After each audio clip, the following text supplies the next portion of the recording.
हम लोग श्रवण कर रहे हैं जैव धर्म के द्वितीय अध्याय को।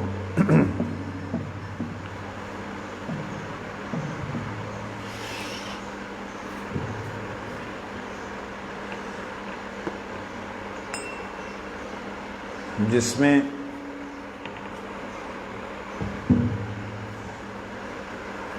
जीव के स्वरूप के विषय में बतलाते हुए भक्ति विनोद ठाकुर जी ने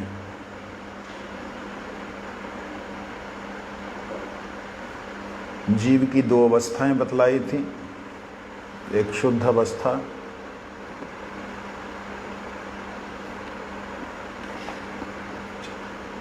और एक बद्ध अवस्था।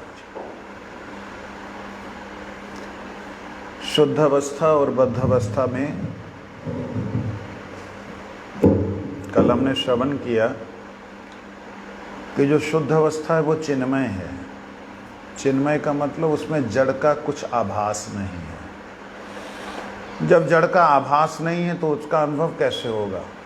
जो चिन्मय जगत के लोग हैं उन्हें हमारे इस भूलोक में, इस संसार में, माया के कवल में, माया के चुंगल में पड़े हुए जीवों की अवस्था का कैसे पता लगेगा? कहीं जी वो अंतर्यामी होते हैं, वो जान सकते हैं, प्रैक्टिकल अनुभव नहीं हो सकता उनको जब तक कि वो प्रवेश ना करें, जब तक कि वो अनुभव ना करना चाहें।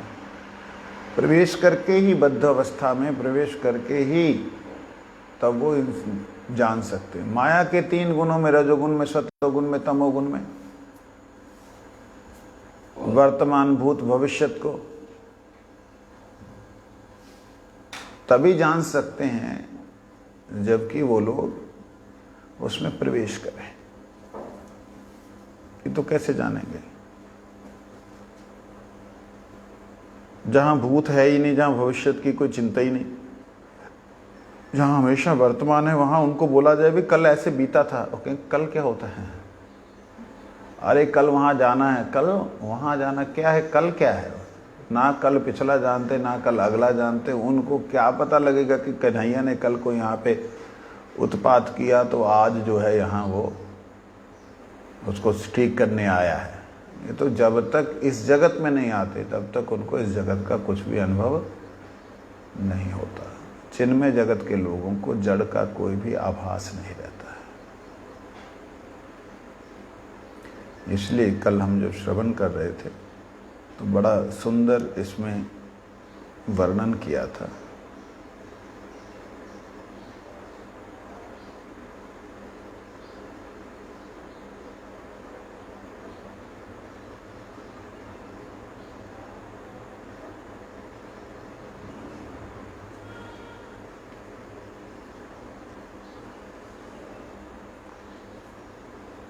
कहते जीव जब तक शुद्ध रहता है तभी तक स्वधर्म का अभिमान रहता है। वह अपने को कृष्ण का दास समझकर अभिमान करता है, किंतु माया के संबंध में अशुद्ध होते ही वह अभिमान संकुचित होकर भिन्न भिन्न आकार धारण कर लेता है। जब तक वो शुद्ध होता है तब तक ही उसका स्वधर्म अभिमान रहता है। ये स्वधर्म अभिमान शुद्ध अवस्था में कैसे रह सकता है? अगर उसके अंदर ये दास अभिमान है तो फिर तो माया में बद्ध ही नहीं हो सकता था। शुद्ध अवस्था मतलब तटस्थ अवस्था। तटस्थ अवस्था में उसके अंदर अगर दासाभिमान है कि मैं कृष्णदास हूँ तो फिर तो माया में फंस नहीं सकता था। यहाँ स्वधर्म का मतलब है वो वश होने योग्य, किसी के भी अधीनता को स्वीकार करना उसका स्वभाव है। तो अधीन हूँ मैं, ये बात उसको मालूम है। किसके अधीन हूँ, किसके अधीन होना है, ये उसके अपनी बुद्धि पे है। इस दिव्य अनंत प्रकाश पुंज के अधीन होना है, उसके अधीन होकर एक अणु चैतन्य होकर के रहना है, जहाँ इस अंधकार में, इस अंधकार को दिव्य प्रकाश बना करके इसमें ईश्वर की तरह जो है व्यवहार करना है। उसे ईश्वर और माया का कुछ ज्ञान नहीं। ऐसी अवस्था में जहाँ ईश्वर और माया का ज्ञान नहीं है, जहाँ पे केवल अपना अनुभव है, अपना अनुभव भी क्या, क्षुद्र अनुभव है, मैं छोटा हूँ, तो अधीन भाव है, वो अधीन भाव को ही स्वधर्म कहते हैं। ठीक है ना।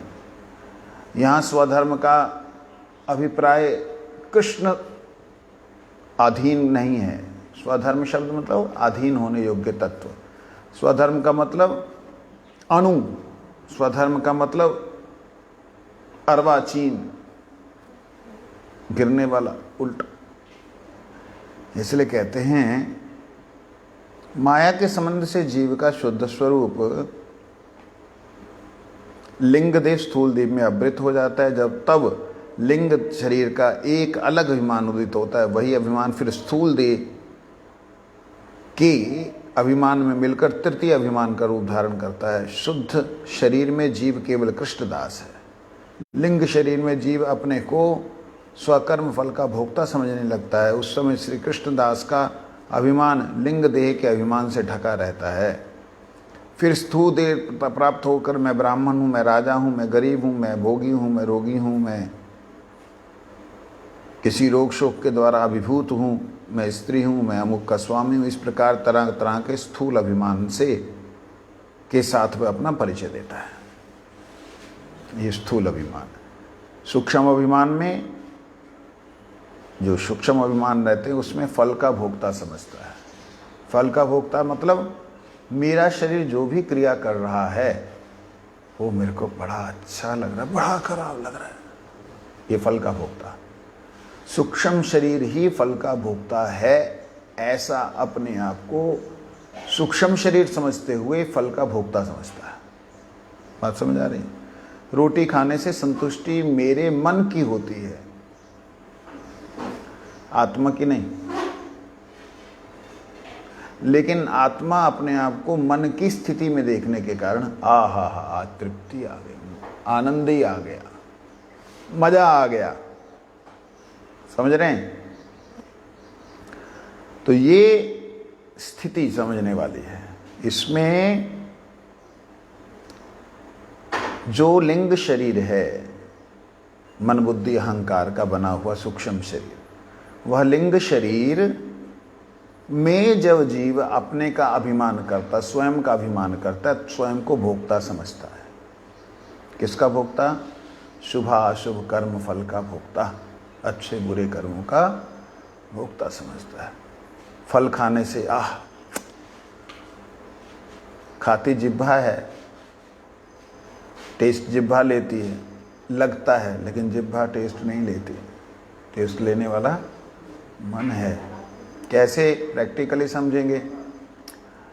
आपका मन बहुत दुखी है, मान लो बहुत ज़्यादा खंडित है, आपका कोई प्रियजन मर गया, शरीर छोड़ दिया, खाने की बिल्कुल इच्छा नहीं है। उस वक्त आपको बड़ी अंदर से शरीर में भूख लगी है। भूख किसको लगी? शरीर को। मन को नहीं लगी, मन की इच्छा नहीं है, लेकिन शरीर में चक्कर आ रहे हैं। कोई बोला भाई तो पानी पी ले, ना मैं नहीं पानी पीना, मैं मर जाना, मैं मर जाना, चिल्लाता है। मन दुखी है। उस वक्त उसको पानी पिलाया जाता है ज़बरदस्ती, वो कुछ समझ के पानी पीता है।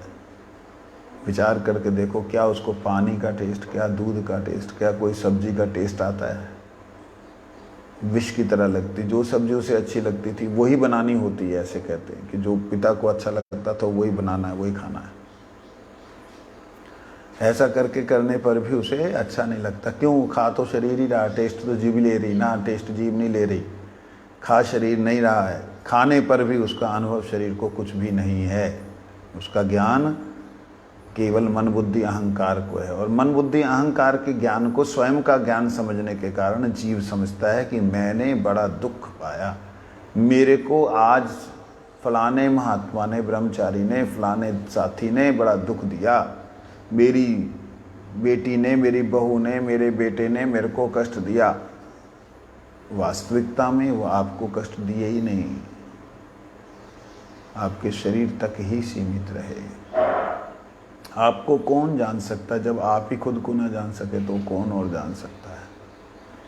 तो इसलिए सूक्ष्म शरीर के द्वारा जीव कर्म का फल भोगता होता है। यहाँ ये कह रहे हैं लिंग शरीर में जीव अपने को स्वकर्म फल का भोक्ता समझने लगता है, और स्थूल शरीर में, ये जो स्थूल शरीर में ब्राह्मण क्षत्रिय वैश्य शूद्र राजा गरीब दुखी रोगी शोक में ग्रस्त होकर के स्त्री पुरुष अमुक का स्वामी हूँ ऐसा सोच करके वो अपना स्थूल अभिमान का परिचय देता है।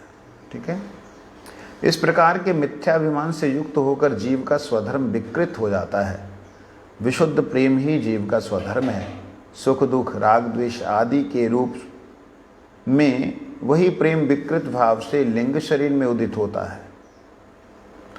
भोजन पान और जड़ संग सुख स्वरूप ये विकार अधिकतर घनीभूत होकर स्थूल शरीर में दिखलाई देता है।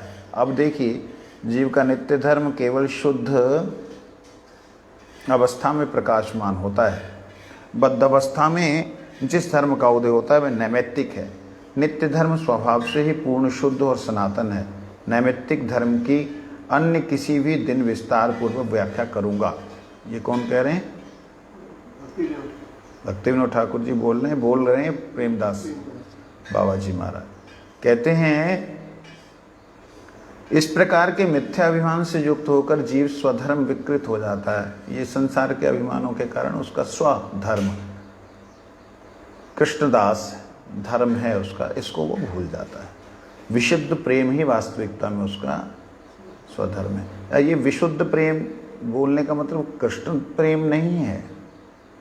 अक्सर हम गौड़ीय वैष्णव लोग कृष्ण प्रेम कहते हैं। विशुद्ध प्रेम मतलब आत्मा आत्मा से प्रेम करे। शरीर वहाँ पे कोई भी प्रेम को आदान प्रदान करने का साधन और साधक ना हो। आत्मा आत्मा से जो प्रेम करती, आत्मा के प्रति जो आकर्षण है वही विशुद्ध प्रेम है।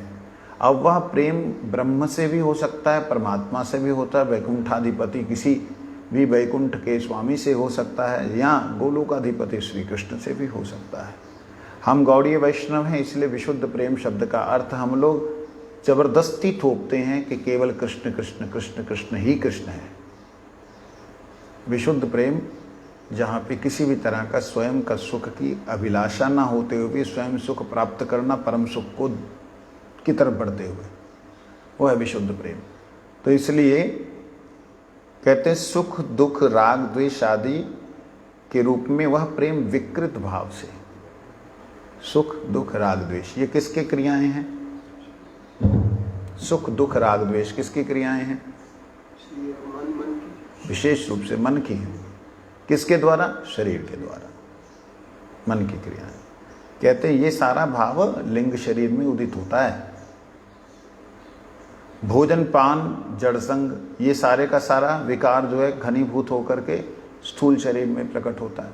क्या?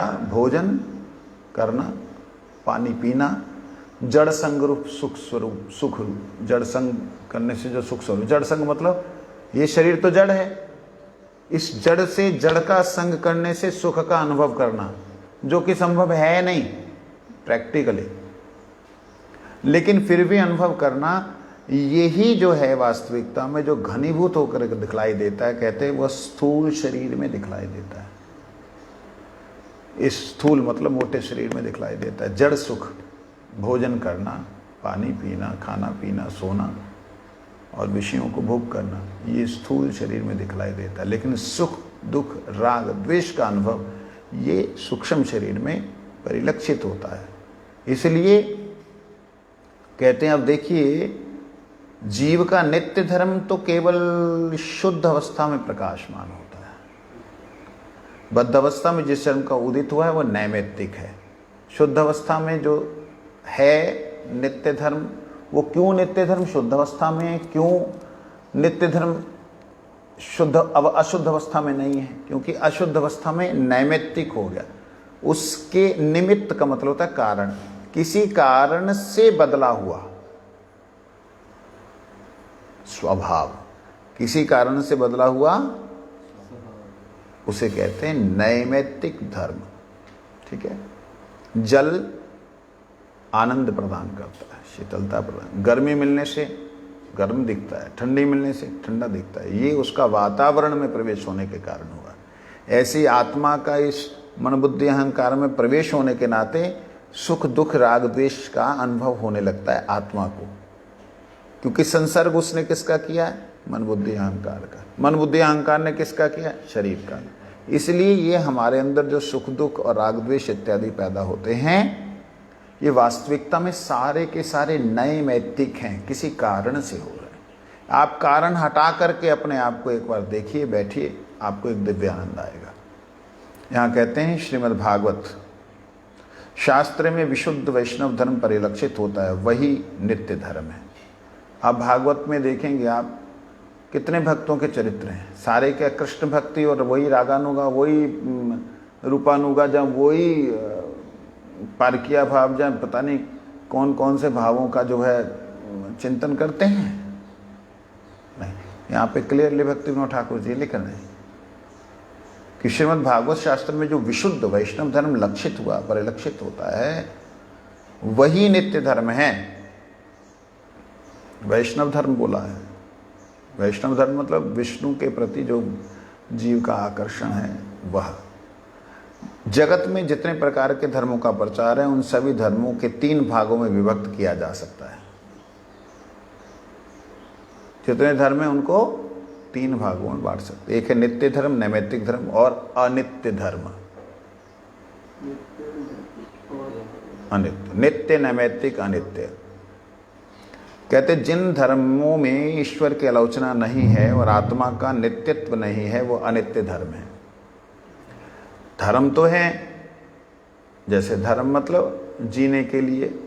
जितने साइंटिस्ट लोग हैं जो कि परमात्मा को नहीं मानते, उनके अस्तित्व को नहीं मानते, आखिर वो धर्म मतलब जी तो रहे हैं, अधीन तो हैं माया के, लेकिन ईश्वर को नहीं मानते, इसलिए अनित्य धर्म है। जिन धर्मों में ईश्वर आत्मा का नित्यत्व स्वीकार किया गया है कि वो हैं, किंतु केवल अनित्य उपाय द्वारा ईश्वर कृपा लाभ करने की चेष्टा करते हैं, वह नैमित्तिक धर्म है।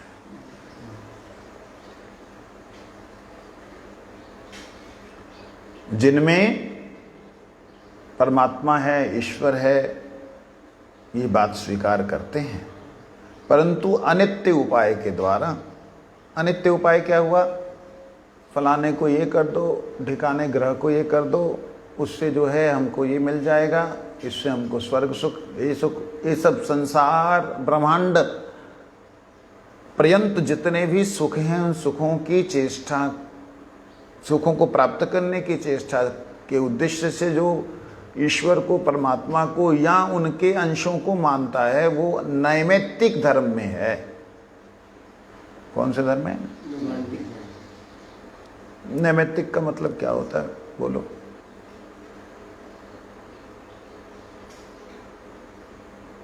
फटाफट, समय नहीं बर्बाद करना। क्या होता है?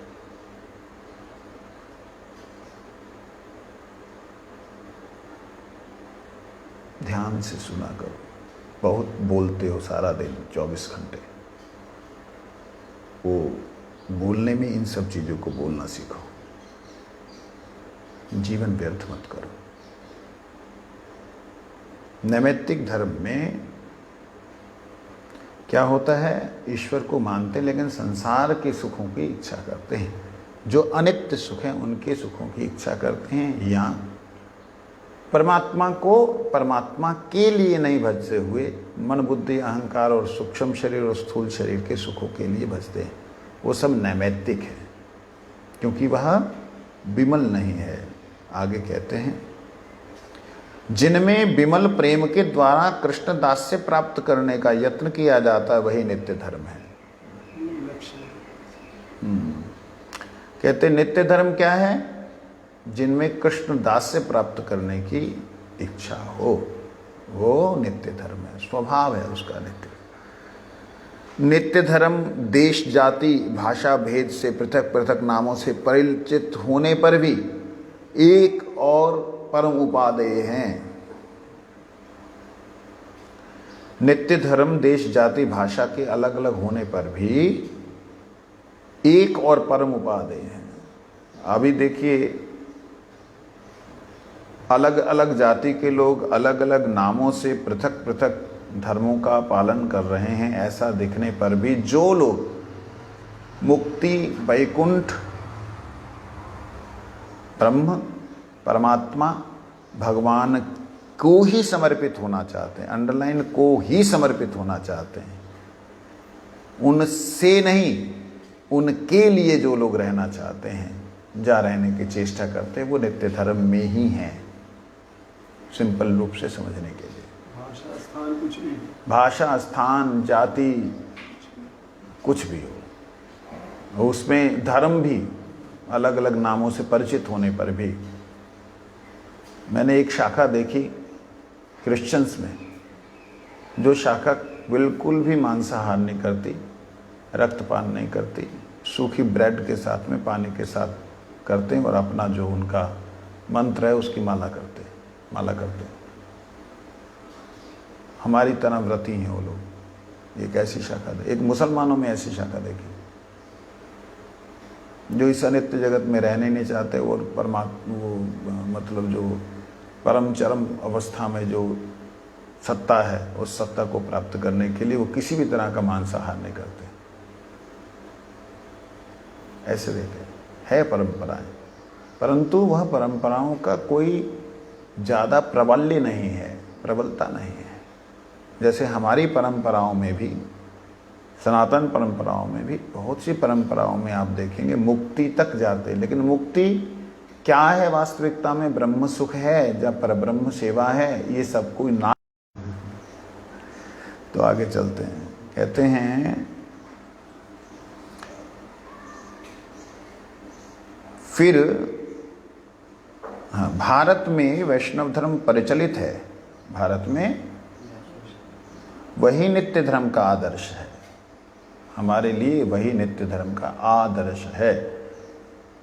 फिर हमारे हृदयनाथ भगवान श्री सच्चिनंदन ने जगत को जिस धर्म की शिक्षा दी है, वही वैष्णव धर्म की विमल अवस्था होने के कारण प्रेमानंदी महापुरुषगण उसी को स्वीकार करते हैं और उसी का आश्रय लेते हैं।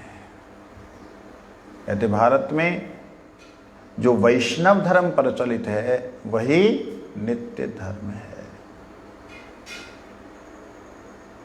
तो वैष्णव के अलावा जो ब्रह्मवाद है वो नित्य धर्म नहीं है क्या? ब्रह्मवाद भी तो नित्य है ना। नित्य हो तो सायुज्य मुक्ति का क्या अर्थ है? ज्योति में ज्योत समाने का क्या अर्थ है अगर ना हो तो? हाँ, उसमें नित्य धर्म लुप्त हो जाता है। नित्य धर्म है क्या? जीव का भगवान का अधीनत्व स्वीकार करना, भगवान का दास्य भाव में रहना। परमात्मा या ब्रह्म या भगवान के जो स्वरूप हैं, उन स्वरूपों के प्रति सेवक भाव में रहना, ये उसका नित्य धर्म है।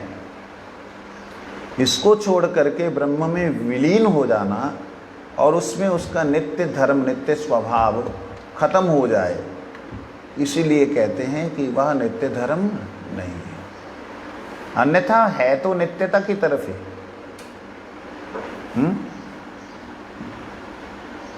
कहते हम लोग जितने भी वैष्णव धर्म प्रचलित हैं, जो नित्य तक की तरफ लेके जाते हैं, परमात्मा और भगवान की तरफ लेके जाते हैं, उन सभी में से हमारे हृदयनाथ श्री सच्चिनंदन जी ने जो हमें इस जगत में प्रदान किया है, उनकी शिक्षा को ही वास्तविकता में प्रेमानंदी, प्रेम के आनंद में रहने वाले महापुरुष स्वीकार करते हैं और उसी का आश्रय लेते हैं।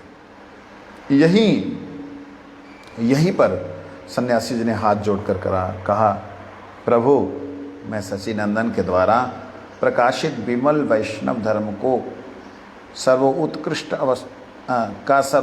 अवस्था देखना चाहता हूँ। जो वैष्णव धर्म महाप्रभु ने, सच्चिनंदन ने प्रदान किया, उसकी सर्वदा जो उसका सर्वोत्कृष्ट अवस्था है वो देखना चाहता हूँ। क्या कारण है? शंकराचार्य जी के द्वारा प्रकाशित अद्वैत मत के हेतु का अनुभव करता हुआ मैं इस वक्त आपके सामने हूँ। कहने का मतलब, शंकराचार्य जी के द्वारा प्रकाशित अद्वैत मत में जो उसका हेयता है। हेयता क्या है? अपना प्रेम प्रभु से करने का जो स्वरूप है वही खत्म कर देने वाली बात है, जहाँ वो मेरे को अब हे लग रहा है। हे का मतलब होता है नहीं चाहिए, हे अनुभव करता हूँ, हैं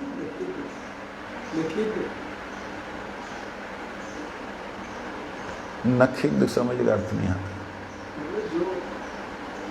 हाँ, श्रेष्ठ नहीं है, श्रेष्ठ नहीं, बेकार है।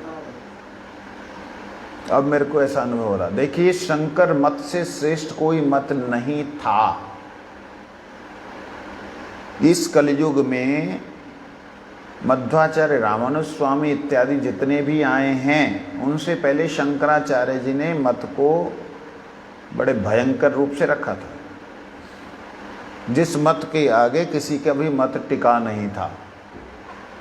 उससे पहले बौद्धों ने सनातन धर्म को कुठाराघात किया था, खत्म करने का प्रयास किया था। बौद्धों के बाद में शंकर जी ने आकर के, आदिगुरु शंकराचार्य स्वयं भगवान शंकर के अवतार हैं, तो उन्होंने आकर के उन बौद्धों को, उनके मत को खंडन करके, बड़ी लड़ाई झगड़े भी हुए हैं, मत को खंडन करके उनको यहाँ से खदेड़ा बाहर निकाला। कोई जापान और चाइना में चले गए, परंतु उन्होंने भी एक तरह से वैष्णव धर्म की नींव रखी है। इस बात को आगे बोलेंगे। यहाँ कहते हैं मैं उनका नींव रखी, परंतु नींव के ऊपर सोया नहीं जाता। नींव के ऊपर बिल्डिंग बनती है, बिल्डिंग में कमरा होता है, कमरे में बिस्तर लगाया जाता है, और उस पर जैसा बिस्तर सॉफ्ट चाहिए, जहाँ टाइट चाहिए, वो आपकी इच्छा है। नींव तो ठीक है, लेकिन नींव के ऊपर जब बिल्डिंग दिखाई दे गई तो फिर वो नींव का हेयत्व नजर आता है। हेयत्व का मतलब ये नहीं कि वो त्याज्य है, श्रेष्ठ और हेय। श्रेष्ठ से हेय, जब श्रेष्ठ देख लिया तो वो हेय नजर आता है। ये चीज, जैसे किसी को मिश्री मिल जाए तो मिश्री मिलने के बाद में उसको गुड़ का जो मिठास है वो हल्की लगती है ना, ये बात।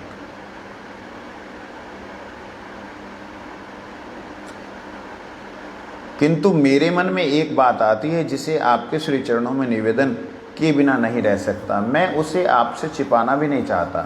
बात यह है कि प्रभु श्री कृष्ण चैतन्य ने जो घनीभूत प्रेम की महाभाव अवस्था दिखलाई है, क्या अद्वैत सिद्धि से पृथक है? क्योंकि महाप्रभु जी ने जो प्रेम की घनीभूत अवस्था है, घनीभूत अवस्था मतलब प्रेम जहाँ पे इकट्ठा होकर रूप धारण कर ले। कभी प्रेम कोई ऐसा तत्व तो है नहीं जो इकट्ठा होगा। प्रेम तो एक ऐसा भाव है जो निराकार है, परंतु जहाँ प्रेम भी घनीभूत हो जाए, सोचो कितनी बड़ी बात कह दी। सन्यासी महाशय को कितनी आंखें खुल गई उनकी, कि प्रेम भी जहां कॉन्संट्रेटेड हो जाए, मतलब उसमें कुछ और मिलावट ना हो। उदाहरण के लिए दास्य भाव एक ऐसा भाव है जिसमें सारे भावों का समावेश थोड़ा थोड़ा है। माँ की तरह लाड भी करते हैं, मित्र की तरह समझाते भी हैं, मान जाओ मैं बाबा चाहिए अगर, फिर प्यार भी करते हैं, मधुर प्रेम भी है उनका। ये नहीं है कि वो मधुर भाव से गोपी की तरह, वो नहीं मैं कह रहा हूँ, एक एक अंश उनमें रहता है। परंतु घनीभूत अवस्था कौन सी है? दास के अलावा वो सखा की तरह उनसे पूर्ण रूप से व्यवहार करते ही नहीं। क्यों नहीं करते? उनकी घनी अवस्था दास, वो दासत्व का इतना घन होता है, इतना एकत्रित होता है दास्य भाव का, कि उस भाव में दूसरा भाव प्रवेश ही नहीं करता। कैसे प्रवेश नहीं करता? इस चीज को बतला रहा हूं। जैसे समझाने के लिए हनुमान जी को ले लो। हनुमान जी, राम जी जितने भी गले से लगा लें, तुम मम प्रिय भरत सम भाई, गले लगाया तुम मेरे को भरत के समान प्रिय भाई हो। हनुमान जी के मन में कभी आता ही नहीं, आ ही नहीं सकता कि मैं आपका भाई हूं, आपका मित्र हूं, आ ही नहीं सकता। ये बोलते घनीभूत अवस्था प्रेम की। देखिए आ नहीं सकता एक बात, प्रैक्टिकल में कैसा है वो देखिए। राम जी के, लक्ष्मण जी के, भरत जी के, शत्रुघ्न जी के, दोनों चारों भैयाओं के, नहीं सॉरी, राम जी के नहीं आए, लक्ष्मण भरत शत्रुघ्न, इन तीनों के दो दो बेटे। उन 6 पुत्रों को हनुमान जी महाराज किस भाव से देखते? मेरे स्वामी के पुत्र हैं, इसलिए ये मेरे इष्ट हैं, मेरे पूजनीय हैं। हनुमान जी महाराज को आकर के बोलते, हनुमान जी महाराज हमने ना सुना है आप ना हवा में उड़ते हो, हमको उड़ के दिखाओ। हनुमान जी बोले भाई वो सीता जी के विरह में बैठे, देखो आप लोग जाओ, मुझे थोड़ा दुखी मत करो। अरे कोई इधर से ठोड़ी पकड़ता है, छोटे छोटे बच्चे हैं, कोई उधर से पकड़ता है, आप ऐसा करोगे हम राम जी, हम ताऊ जी से बोल देंगे, हम बड़े पिताजी से बोल देंगे। अरे अच्छा चलो ठीक है, उड़ के दिखाया। हमने सुना आपने बड़े पिताजी और हमारे पिताजी को भी कंधे पे उठाया था, हमको भी उठाओ। हनुमान जी कहते आ जाओ। वो लेट गए, अपने शरीर का थोड़ा विस्तार कर दिया और अपने केशों को बोला पकड़ लो इनको जोर से, जैसे बंदरिया के बच्चे पकड़ाते ना, एक केशों को पकड़ लो। अब सबने पकड़ लिया, अब उड़े हनुमान जी, डर के मारे उड़ते हैं कि कहीं ये हवा में न उड़ जाए। इसलिए उन्होंने क्या किया, अपनी पूंछ का ही एक गुंबद बना दिया, अपनी पीठ के ऊपर एक घर बना दिया और उसमें बीच बीच में पूंछ ऐसे टेढ़ी रखी देखने के लिए, बाहर खिड़कियां बना दी। और हाँ अब तुम लोग अंदर सुरक्षित होकर बैठ जाओ और चारों तरफ। फिर हनुमान जी आकाश में जा रहे हैं, तब नीचे उतार के लाए, बड़े खुश हो रहे हैं और घर में जाके बता रहे हैं ऐसा ऐसा ऐसा। कैसे बता रहे हैं? जाके राम जी की गोद में चढ़ के सारे दिन, पिताजी, बड़े पिताजी है ना, पिताजी हाँ क्या बात, जैसे वो सुना रहा है वो सुना रहा है, ऐसे करके वो खेल करते हैं। कितनी वात्सल्य भाव में कितने डूबे हुए श्री राम जी हैं और कितना ही डूबे हुए उनके पुत्रगण हैं, कितना ही डूबे दास्य भाव में हनुमान जी हैं कि उनको, दास्य का मतलब है कि उनके, मेरे प्रभु के दास, उनका मैं दास, दास दासानो, ये प्रेम की घनीभूत अवस्था है। अर्थात साक्षात भाव ही मूर्ति धारण कर ले, समझे नहीं? देखिए तो कहते क्या ये महाभाव की बात जो चैतन्य महाप्रभु ने बतलाई है, कैसी बतलाई है महाभाव की भाव? कि श्री राधा रानी कृष्ण नाम करते करते कृष्ण ही हो गई, उनको कृष्ण पृथक कोई है ऐसा अनुभव ही नहीं हो रहा। ऐसी स्थिति महाभाव की। गोपियां कहती हैं कि हे राधे कृष्ण आ गए, गए कहाँ? मैं ही तो कृष्ण हूं। कौन कृष्ण आया? वो देखती हैं जिस विरह में थी, अभी कृष्ण कृष्ण करते रो रही थी, स्वयं कृष्ण हो गई। तो सारी गोपियां इमीडिएट उसी वक्त रिएक्ट करती हैं, हे कृष्ण चलो रास मंडल में चलो। राधा रानी रास मंडल में जाकर के नृत्य करती हैं एज कृष्ण, कि मैं कृष्ण हूँ, कृष्ण के भाव में भावित होकर कृष्ण ही होकर नृत्य करने लगती। समझ रहे हैं? ये महाभाव की चरम अवस्था। कहते ये अद्वैत सिद्धि से क्या पृथक है? अद्वैत सिद्धि क्या है? मैं ही ब्रह्म हूं। अद्वैत सिद्धि मैं ही ब्रह्म हूं। ब्रह्म मतलब सारी शक्तियों का मालिक, मैं ही ब्रह्म। क्या उससे ये अलग है? ये क्वेश्चन किया है।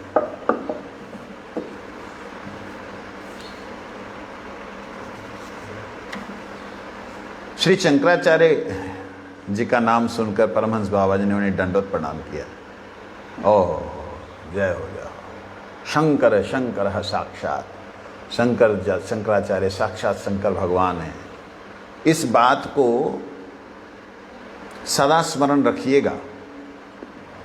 शंकर जी वैष्णवों के गुरु हैं। कौन बोल रहे हैं? प्रेमदास जी महाराज, बाबा जी महाराज। इसी कारण महाप्रभु ने उन्हें आचार्य कह के उल्लेख किया है शंकराचार्य को।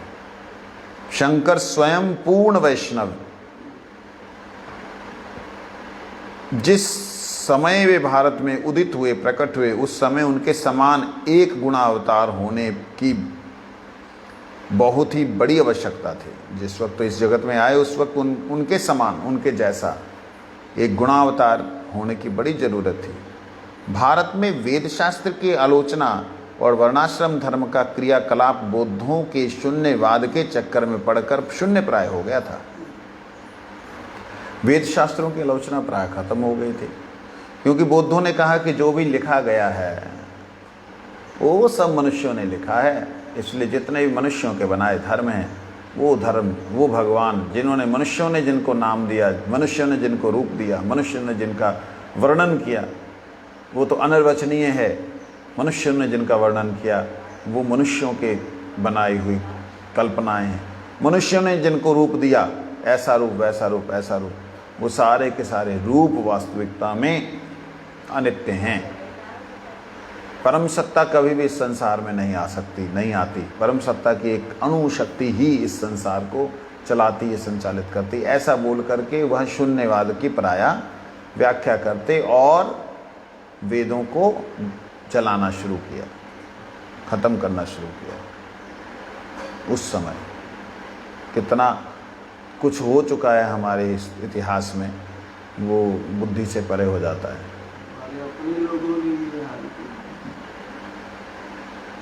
तब शंकराचार्य जी आए, उन्होंने कहा कि अरे, क्योंकि बुद्धों ने ऐसा किया क्यों? बुद्ध तो भगवान के अवतार हैं, भगवान के अवतार हैं ना, विष्णु अवतार। उन्होंने ऐसा क्यों किया? क्योंकि वेदों के नाम पर, वेदों के अर्थ को ना जानकर लोगों ने बलि प्रथा शुरू कर दी थी। बलि प्रथा क्या? गाय की बलि, बकरी की बलि, फलाने की, ढिकाने की, ये सब शुरू कर दिया था कलयुग में, ना समझने के कारण। और आज भी कुछ मूर्ख लोग अपने आप को बड़ा विद्वान समझते हैं और बड़ा प्रचार करते हैं, हजारों लोग जाते हैं। वो मूर्ख लोग वेदों की उन्हीं बातों को लेकर के जिनको कि आदिगुरु शंकराचार्य जी ने खंडन किया था और दिखलाया था कि इसका अर्थ ये नहीं है। मांस शब्द आया, वेद में आया मांस अर्पण करना, ठीक है? क्या मांस अर्पण करना है? मांस शब्द का अर्थ होता है मां मतलब ना, अंश मतलब जिसका आगे अंश ना बने, उसे बोलते हैं मांस। समझे? नहीं समझे? समझ गए? अब तेरी दोनों बात में ये हाँ भी तेरी यही है, ना भी यही, मैं क्या समझूंगा?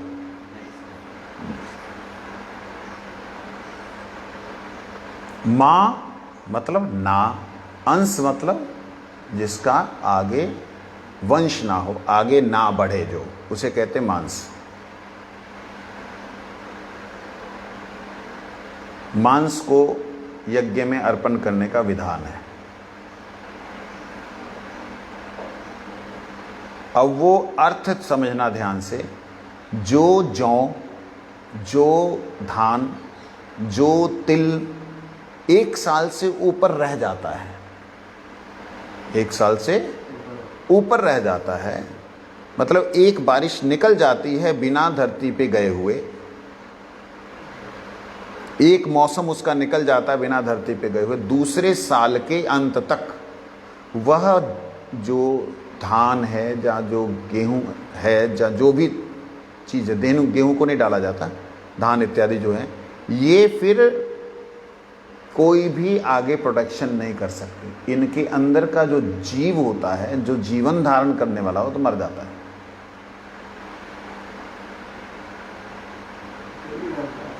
ये परम पूज्य पत्रुयश्वी महाराज जी, हमारे शिक्षा गुरुदेव, उन्होंने इस बात को खोला था। कहते मां अंश का मतलब ये होता है कि उनका अंश द्वारा नहीं हो सकता, इसलिए मांस कहते हैं। कहते उन्हें क्या करो, यज्ञ के अर्पित करो। यज्ञ के अर्पित करने से क्या होगा? यज्ञात भवति प्रजन्ना प्रजन्यात अंग संभव। कहते वह प्रजन्न को देंगे। प्रजन्न का मतलब आकाश को। आकाश को कैसे देंगे? जब उसको जलाया जाता है, जहाँ दिया जाता है, तो उससे धूम उठता है, धुआं उठता है। धुएं में तो कहते हैं ऑक्सीजन नहीं होती। मूर्ख लोग कहते हैं जो ऑक्सीजन नहीं होती। जो घी के द्वारा, जो औषधियों के द्वारा धूम्र होता है, उसमें ऑक्सीजन की घनीभूत अवस्था होती है, कॉन्सन्ट्रेटेड फॉर्म होती है। और वह आकाश में जा कर के, जो आकाश में ये जो गर्मी से जल गया है, उस जल में मिक्स होकर के एक औषधियों गुणों को लेकर के फिर दोबारा धरती पे प्रकट होता था, फिर दोबारा जल के रूप में परिणत होता था। इसलिए उसको बोलते थे जो जीवों को जीवन दे वो है प्रजन्न। प्रजन्न मतलब बारिश। जो जीवों को जीवन दे वो प्रजन्न है, ऐसे बारिश कहते। परंतु उस समय जब ये यज्ञ करते थे लोग, महात्मा बुद्ध, भगवान बुद्ध के आने से पहले, उस समय लोगों ने यज्ञ के नाम पे बलि देनी शुरू की। और जो उन्होंने प्रचार किया, किन्होंने? आदि गुरु शंकराचार्य ने, ये बतलाने के लिए कि वास्तविकता में वेदों की शिक्षा ये नहीं है जो कि तुम समझ रहे हो, जो कि तुम प्रचार कर रहे हो। इसलिए उनको ये सब करना पड़ा। ये बात भक्ति विनोद ठाकुर जी यहाँ बोलते हैं प्रेमदास बाबू जी महाराज के द्वारा। भारत में वेद शास्त्र की आलोचना, वर्णाश्रम धर्म का क्रियाकलाप बौद्धों के शून्यवाद के चक्कर में पड़कर शून्य प्राय हो गया था। शून्यवाद नितांत निरीश्वरवाद है। इसमें जीवात्मा का तत्व कुछ स्वीकृत होने पर भी वे धर्म बिल्कुल ही नहीं, वो अनित्य है। उस समय ब्राह्मण गण प्रायः बुद्ध होकर वैदिक धर्म का परित्याग करते जा रहे थे।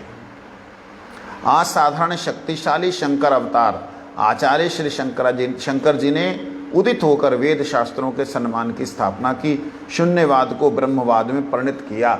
शून्यवाद को ब्रह्मवाद में परिणत किया। यह कार्य असाधारण था। भारतवर्ष इस महान कार्य के लिए श्री शंकराचार्य का सदा ऋणी रहेगा। सभी कार्यों का जगत में दो प्रकार से विचार होता है। कुछ कार्य तात्कालिक होते हैं, कुछ कार्य सर्वकालिक होते हैं। शंकराचार्य का यह कार्य तात्कालिक था। उनके द्वारा अनेक सुफलों का उदय हुआ। शंकराचार्य अगर ये ना करते तो वेदों का जो स्वरूप है हमारे सामने प्रकट ही ना होता। अगर वो प्रकट ही ना होता तो हम वेदों के हिसाब से चलते ही नहीं। मतलब ज्ञान और ज्ञान के हिसाब से नहीं चलते तो अज्ञान के हिसाब से चलते। तो शंकराचार्य ने जो नींव डाली है, उसी नींव के ऊपर रामानुजा आचार्य आदि आचार्यों ने विशुद्ध वैष्णव धर्म का महल खड़ा किया। अतएव शंकर अवतार वैष्णव धर्म के परम बंधु एक प्राज्ञ उदित आचार्य हैं सभी के। शंकराचार्य ने जो विचार मार्ग दिखलाया है, उसकी संपत्ति इस समय वैष्णवगण अनायास भोग रहे हैं। शंकराचार्य ने जो विचार दिखलाया है, उसी की संपत्ति को वैष्णवगण भोग रहे हैं।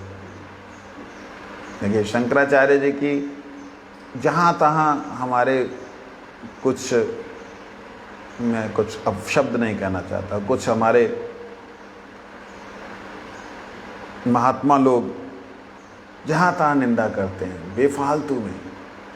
भक्ति विनोद ठाकुर जी महाराज कह रहे हैं शंकराचार्य जी ने जो मार्ग दिखलाया है, जो रास्ता दिखलाया है, उसकी संपत्ति इस समय वैष्णवगण अनायास भोग कर रहे हैं। जड़ और बद्ध जीव के लिए संबंध ज्ञान का बड़ा ही प्रयोजन है।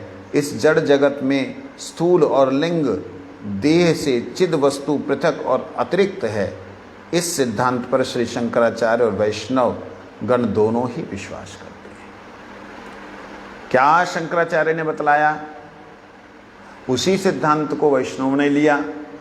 क्या दिया? जड़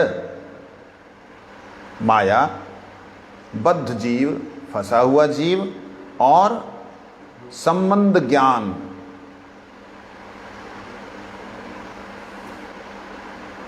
संबंध ज्ञान, इनका आपस में जो है संबंध, जड़ का बद्ध जीव के साथ जो संबंध है उसका बड़ा ही प्रयोजन है। कैसे उसका संबंध है?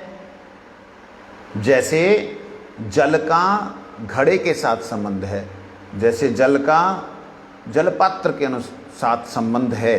संबंध है जलपात्र से ही जल हम पीते हैं, या जल लेते हैं या इधर उधर ट्रांसफर करते हैं, परंतु वह संबंध केवल एक क्षण का है, वह संबंध का प्रयोजन भी है। कहते हैं इस जड़ जगत में स्थूल और लिंग देह से चिद वस्तु पृथक और अतिरिक्त है। पहले जड़ बतलाया, जड़ के साथ में बद्ध जीव, और फिर कहते हैं इनका जो बद्ध जीव और जड़ का संबंध है वो अनित्य है, परंतु इस जड़ और स्थूल देह का और लिंग देह सूक्ष्म देह का आत्मा से कोई संबंध नहीं। ये बात शंकराचार्य जी ने बतलाई और उसी को वैष्णव भी मानते हैं। ये कहने का भाव है कि उनके द्वारा बनाई नींव के ऊपर महल खड़ा किया, ये है इसका मतलब, समझ लगी। परंतु उनका जो विचार था वो तात्कालिक था, उस समय के लिए बहुत ज़्यादा ज़रूरत थी, उसके बाद ज़रूरत नहीं थी, लेकिन उसके उनकी मत को लेकर के चल रहे हैं, वो बात अलग है। जीव की सत्ता के विचार में दोनों के बीच में कोई भी पृथकता नहीं है, जीव है, ये दोनों ही मानते हैं। जड़ जगत के संबंध त्याग का नाम मुक्ति है, इन बात में भी दोनों ही मानते हैं कि जड़ संबंध से त्याग हो जाना ही मुक्ति है, अलग हो जाना ही मुक्ति। मुक्ति लाभ होने तक शंकर और वैष्णव आचार्यों के बीच अनेक प्रकार का मतैक्य है, उनका दोनों का मत एक है। हरि भजन के द्वारा चित्त शुद्धि मुक्ति लाभ होती, ये शंकराचार्य जी की भी शिक्षा है। भज गोविंदम भज गोविंदम गोविंदम भज मुझे मते आशा। बड़ा सुंदर है। केवल इस विषय में शंकर चुप हैं, चाप हैं कि मुक्ति लाभ करने के बाद जीव की क्या अपूर्व गति होती है, इसमें वो साइलेंट हो गए। शंकर इस बात को अच्छी तरह जानते थे कि हरि भजन के द्वारा जीव को मुक्ति के मार्ग में अच्छी तरह से चला सकने से ही जीव क्रमशः भजन सुख से सुख में आबद्ध होकर शुद्ध भक्त हो जाएगा। वो जानते थे ये शुद्ध भक्त बन जाएगा। इसी कारण शंकर ने केवल मार्ग दिखलाया है और अधिक कुछ वैष्णव धर्म का रहस्य नहीं खोला। मार्ग दिखलाया, वैष्णव धर्म को उन्होंने काटा नहीं है, खंडन नहीं किया। वैष्णव धर्म को शंकराचार्य ने कहीं खंडन नहीं किया। शंकराचार्य के बाद के आचार्यों ने शंकर मत को स्थापन करने के लिए, शंकराचार्य के मत को स्थापन करने के लिए वैष्णवों के साथ युद्ध किए, लड़ाइयाँ की हैं, तर्क किया, वितर्क किया, कुतर्क किया है। परंतु आदिगुरु शंकराचार्य ने वैष्णव धर्म अर्थात वैष्णव धर्म बोलने का मतलब स्वभाव वैष्णव का, उसके बारे में वर्णन ही नहीं किया, खंडन तो करना ही नहीं, लेकिन हाँ दिखलाया जरूर है इशारों में। कैसे दिखलाया? जगन्नाथपुरी में जगन्नाथ जी की सेवा को स्थापन करके, जगन्नाथ जी का अष्टक लिख करके सेवा की परिपाटी तो दिखलाई शंकराचार्य ने। माना तो है। माना मतलब स्थापना नहीं की है, लेकिन विरोध भी नहीं किया। अब प्रॉब्लम ये होगी शंकर मत में और वैष्णव मत में, प्रॉब्लम ये हो गई है कि वैष्णव शंकर को नहीं मानते, शंकर वैष्णव को नहीं मानते। यहाँ पे जाकर के शंकराचार्य जी के बाद कुछ आचार्य शंकर मत में आए जिन्होंने बड़ी कठोरता के साथ में उनके प्रचार को बढ़ाने की कोशिश की। उस बढ़ाने की कोशिश में वैष्णवों के साथ में बड़े कत्लेआम हुआ।